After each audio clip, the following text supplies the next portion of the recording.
Bonjour Monsieur Viss, donc je vous filme aujourd'hui pour vous poser des questions concernant les soucis qui se passent avec la GV35, avec Javenet et tout ce qui se passe aujourd'hui. Donc est-ce que vous auriez une réponse à leur apporter pour ceux qui vous s'avancent en disant que vous n'êtes pas assez raisonnable et que vous ne faites pas ce qu'il faut, voilà. Pas raisonnable dans quel sens, on ne comprend pas. On fait pas ce qu'il faut. On fait partie des gens du voyage, on s'arrête là où il y a de la place, normalement. C'est vrai qu'ils disent toujours qu'il y aurait un terrain de fait, un nouveau terrain, soi-disant, hein, entre parenthèses, un nouveau terrain.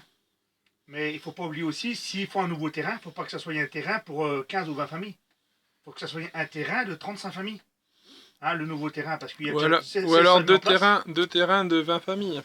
Oui, à la rigueur, s'ils pourraient faire encore deux terrains de 20 Hmm. familles, de 20 familles chaque, Mhm. parce qu'en comptant le terrain de 16 familles et les 35 familles qui est ici, on fait un petit calcul vite fait, combien de familles que ça fait, hein, ça Hmm. fait pas mal de familles, ça fait à peu près un peu plus de 50 familles même, Et à la si je ne rigueur. me trompe, c'est que là, ils respecteraient la loi Besson qu'actuellement ils ne la respectent pas.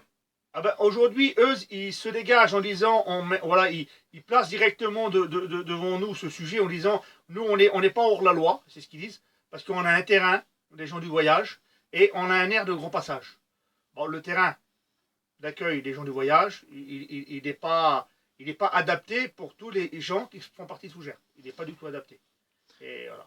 Donc ce que je comprends, c'est que je vois la différence avec Rennes. Rennes se débrouille pour faire ce qu'il faut pour les voyageurs, tandis qu'ici, ils font pas ce qu'il faut pour les voyageurs qui sont de Fougères.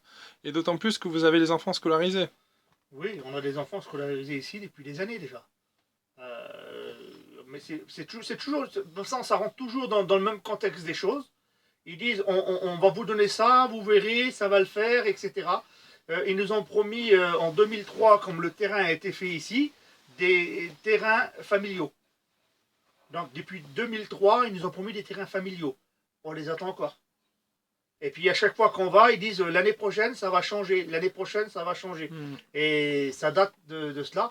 Je l'ai dit l'autre jour, mais voilà, c'est dommage. On a fait une interview avec des journalistes, mais ils n'ont pas tout mis en vérité. Donc si je me rappelle, c'était France 3 Bretagne qui vous a interviewé. Exactement, mais bon, ils n'ont pas tout mis. Parce qu'avant, ici à Fougères, je me répète encore une fois de plus, il y avait deux terrains. Et grâce à ces deux terrains, la ville de Fougères n'avait jamais été embêtée. Hmm. Il y avait un terrain à la Samandière, hein, on pouvait mettre à peu près une trentaine de Hmm. familles. Et ils ont le terrain qu'ils ont fait dans les années 80, 83, si ma mémoire est bonne, Hmm. ou 84, ils ont fait un terrain pour accueillir 25 familles. D'accord. Donc donc là, on a répondu à la question. Donc là, je vais vous réinterroger sur un autre reportage. Et là, ça devrait. On a bien compris ce que vous vouliez dire donc à la responsable de la communauté de communes ainsi qu'à GV35.